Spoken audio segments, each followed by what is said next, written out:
So as we're again dealing with another bit of news that we're dealing with another mass shooting in this country, I think it's really important that we really focus not on the tragedies that are going on in the world. I mean, we have to deal with them and process them and, reach out in our mind and heart to the survivors and the families for sure. But we have to really focus on what is going on as far as kindness goes as well, which is more pervasive everywhere than the violence that we're hearing about.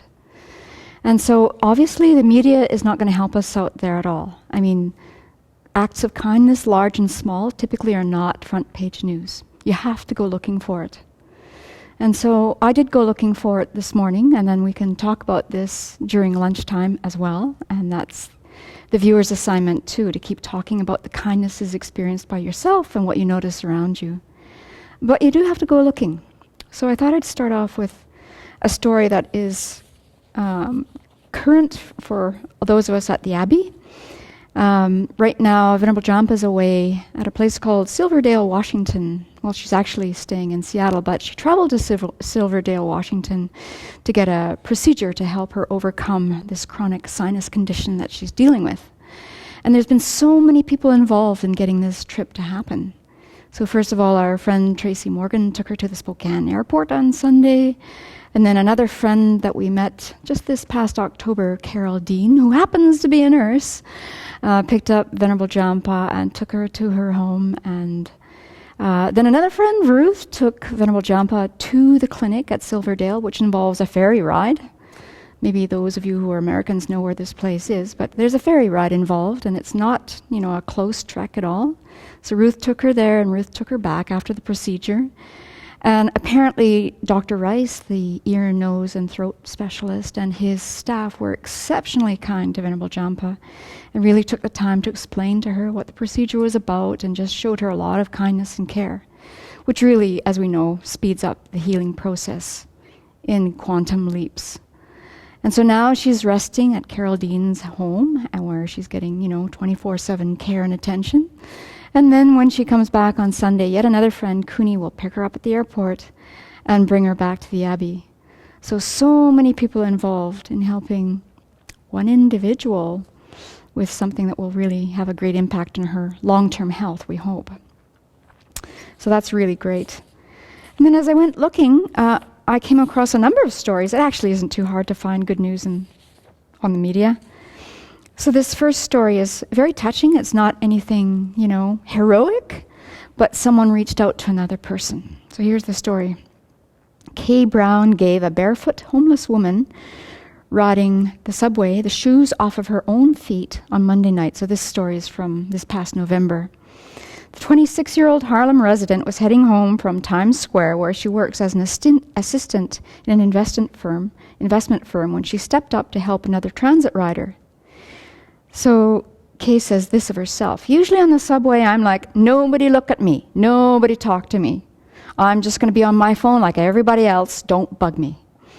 But once the bereft beggar entered Brown's car, the subway Samaritan's heart went out to the pitiful panhandler with bare feet. Her toes were crossed over each other and freezing, and I couldn't imagine not having something on my feet, says Brown. So she quietly asked the woman for her shoe size, trying not to make a scene in the crowded car. When she learned they were both a 7, she handed over her favorite brown ankle boots without hesitation. The woman receiving the boots started crying as she was putting them on, and Kay was telling herself, okay, hold it together, don't cry.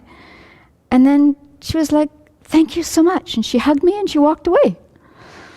And that's when Brown realized she had put on mismatched socks that morning.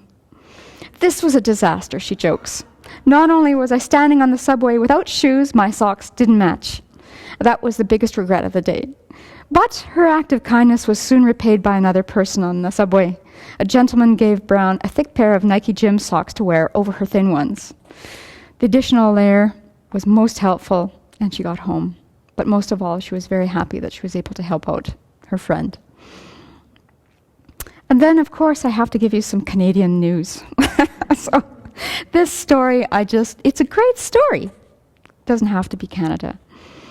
So this past summer, they had undercover police people in downtown Vancouver because I guess they've had a lot of trouble with people who are in disabled situations in downtown Vancouver being harassed and robbed and, abused and all of that. So this police officer, posed as a disabled man in a wheelchair. And he was really expecting, really difficult things to happen. And actually more than half the crimes that occur in the downtown east side have to do with, the homeless population there, and there's a lot of prostitution and street drugs and all of that. So for 5 days, this sergeant wheeled through the neighborhood in a wheelchair, and he told people that he had a brain injury and couldn't count, and he wore a wrist wallet with some money spilling out. So, here's the bait. Expecting to encounter street thieves, this sergeant, a 30-year police veteran, instead met men and women who looked out for him, they gave him money, and they even prayed for him. No one tried to rob him or shortchange him during these transactions. Not one person took advantage of my vulnerability, this sergeant told CBC News. This community has soul. So the CBC News released these videos showing this man in the wheelchair being, approached by all these people being helpful. And during one encounter that was filmed, this young man bends over and closes the zipper of Horsley's money pouch, warning him to be careful. There's people around here who will take your money. And then another man asked permission to pray for him. The generosity and the caring was inspiring, said this police officer. In the end, the operation didn't net any arrests. But he said the exercise wasn't a failure because his experience provided a lesson that the police could share with residents and with the rest of the police force. So, you just have to go looking for it and not too far. And then another thing that we were reminded to think of as we're dealing with all of these stories coming out is let's watch out for us falling prey to stereotypes, because the shooting that occurred just recently, the suspects are apparently Muslims. So, the whole reaction to that can bring on some very unfortunate thinking. So here's a study that was released just recently about how the media deals with these mass shootings. For every non-Muslim shooting suspect, the media never mentions their religion. Moreover, in nearly every case, it was claimed that the mass shooters were suffering from some sort of mental instability. People thusly afflicted, given easy access to guns, sometimes kill people. Then they either turn the gun on themselves or perish in the hail of anticipated bullets. Yet, and this is not the only time, the media immediately identified the motivation of Mohammed Yusuf Aboulizi when he recently killed 5 U.S. soldiers in Chattanooga. They identified him as radical Islam. Unlike the preceding 206 mass shooters, his religion was not ignored. His religion was the only thing that mattered. And so, yesterday, all of these Muslim communities around the United States, at least, are, reacting to this. And in California, the Muslim community expressed its horror at the mass shooting that killed at least 11. Hussam Ayush, the executive director of the Los Angeles chapter of the Council on American Islamic Relations, said its members unequivocally condemn the horrific act that happened today. Unequivocally. The Muslim community stands shoulder to shoulder with our fellow Americans in repudiating any twisted mindset that would claim to justify such sickening acts of violence. And then another person, Muzamil Siddiqui, the religious director of the Islamic Society of Orange County, also condemned the killings, saying they were contrary to the teachings of Islam. We have condemned all violence everywhere because human life is precious, he said, and we respect and honor human life.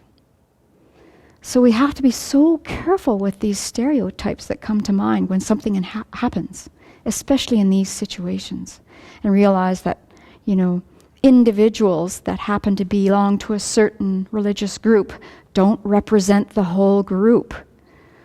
Not at all.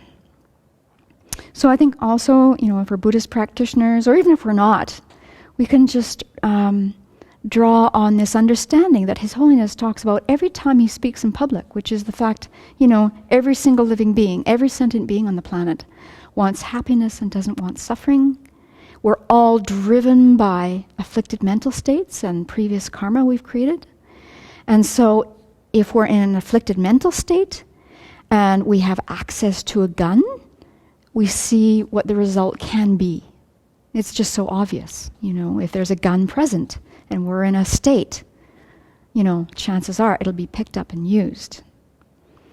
So I think it's really important too that we all spend time meditating every day, especially now with this rash of things happening in this country and on the planet, meditating on the kindness of others and meditating on how we can be part of extending ourselves kindly to others in every situation. And then in the next several days, we're going to continually be in situations where the conversation is going to, go back to these mass shootings. And in an appropriate and timely way, let's steer that conversation, not so that the speaker feels unheard or, ignored, but eventually steer it to the kindness that is going on in the world, and to really, be part of the wave that is the wave of kindness. And then we can really, help those around us who are confused and puzzled and disturbed by this, and also help our own minds in dealing with these situations.